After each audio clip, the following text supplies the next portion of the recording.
आज आपण एक इंटरेस्टिंग आणि टेस्टी अशी रेसिपी बनवतो आहे, आवळ्याचा छुंदा. बघू शकता किती सुंदर दिसत आहे. एकदम टेस्टी आणि झटपट होणारी ही रेसिपी आहे आणि ही करण्याची सोपी पद्धत मी तुम्हाला सांगणार आहे. बऱ्याचशा टिप्स देणार आहे, तेव्हा व्हिडिओ शेवटपर्यंत नक्की बघा. आता हा आवळ्याचा छुंदाचं टेक्स्चर मी तुम्हाला दाखवते आहे. बघू शकता किती छान टेक्स्चर आलं, एकदम जॅमचं टेक्स्चर आहे हे. आणि हा छुंदा पराठा, थालीपीठ किंवा फोडणीच्या वरण भातासोबत पण खूप छान लागतो. हा आवळ्याचा छुंदा एकदम टेस्टी आणि एकदम पौष्टिक असा आहे. आणि माझ्या चॅनलवर अशाच मी खूप साऱ्या रेसिपीज टाकलेल्या आहे, लंच, ब्रेकफास्ट, डिनर आणि स्वीट डिशेस. त्या तुम्ही चॅनेलवर जाऊन बघू शकता. माझ्या चॅनेलला सबस्क्राईब करायला विसरू नका. चला तर सुरू करूया रेसिपीला. नमस्कार, मी अनिता. माझ्या चॅनेलवर तुमचं स्वागत आहे. आज आपण आवळ्याचा छुंदा बनवतो आहे. त्याच्यासाठी आपण एक पाव आवळा घेतला आहे. एकदम फ्रेश आवळे घ्यायचे. आवळ्याला कुठेही डाग असायला नको. एखाद दुसरा जर डाग असेल आवळ्याला तर तो कट करून घ्यायचा, तेवढा पोर्शन.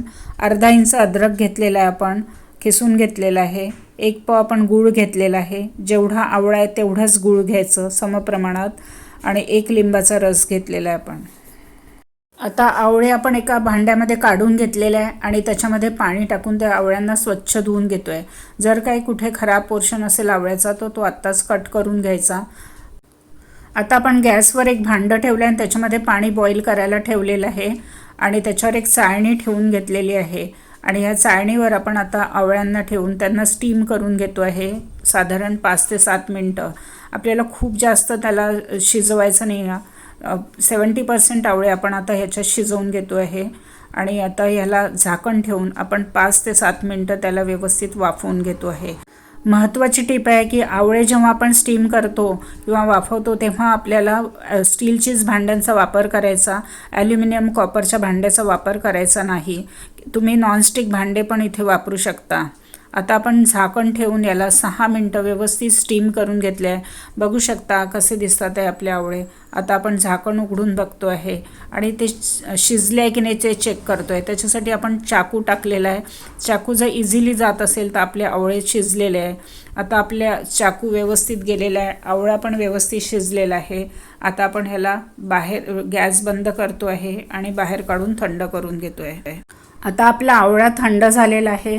आपण आता त्याला किसून घेतो आहे. त्याच्यासाठी आपण एक किसणी घेतलेली आहे आणि त्या किसणीवर आपण व्यवस्थित किसून घेतो आहे. मोठ्या साईजची किसणी घ्यायची म्हणजे लांब लांब छान थ्रेड्स येतात त्याच्या.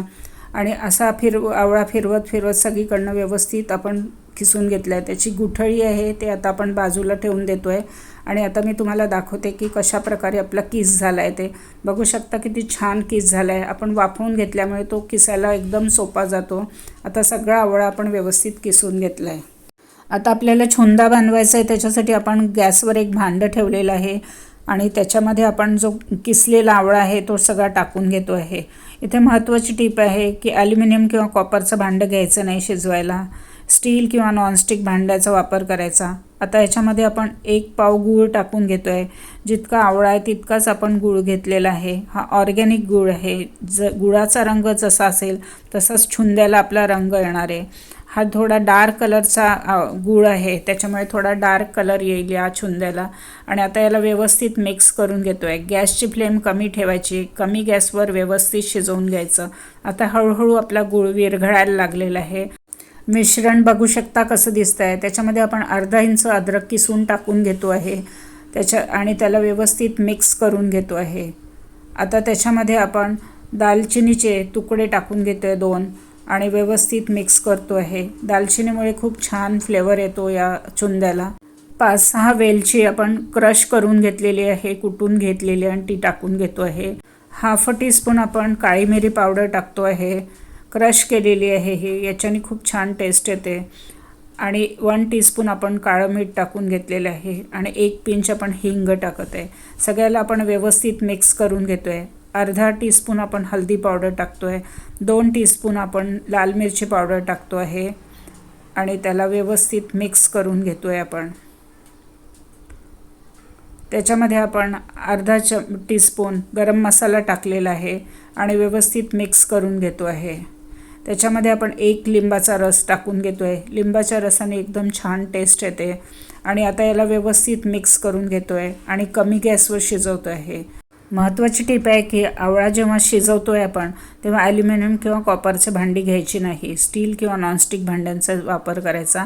आता आपण कमी गॅसवर व्यवस्थित शिजवून घेतो आहे.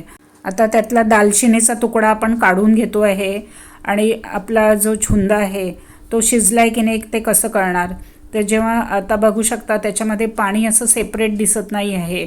जे काही लिक्विड दिसतं आहे आपल्याला ते आवळ्याच्या छुंद्यासोबतच आहे.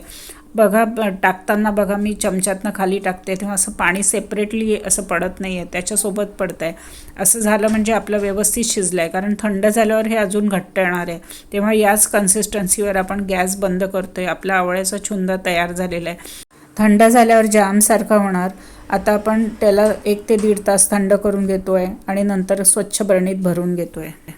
आवळ्याच्या छुंद्याचं आपण प्लेटिंग करून घेतलेलं आहे. बघू शकता किती सुंदर रंग आलेला आहे. एकदम टेस्टी आणि झटपट होणारी ही रेसिपी आहे. आणि हा छुंदा तुम्ही पोळीसोबत, भाकरीसोबत, पराठ्यासोबत, थालीपीठासोबत किंवा वरण भातासोबतही खाऊ शकता. आणि हे थंड झालेला आपला छुंदा आपण एक स्वच्छ बरणीमध्ये भरून ठेवला, तो बरेच दिवस चांगला राहतो. फक्त त्याच्यातनं जेव्हाही आपण काढू तेव्हा स्वच्छ आणि कोरड्या चमच्यानी काढायचा, म्हणजे तो जास्त दिवस टिकेल. ही रेसिपी तुम्हाला कशी वाटली ते कॉमेंट करून सांगा. माझ्या चॅनेलला सबस्क्राईब करा, बेल आयकन दाबा, लाईक करा आणि जास्तीत जास्त शेअर करा. धन्यवाद.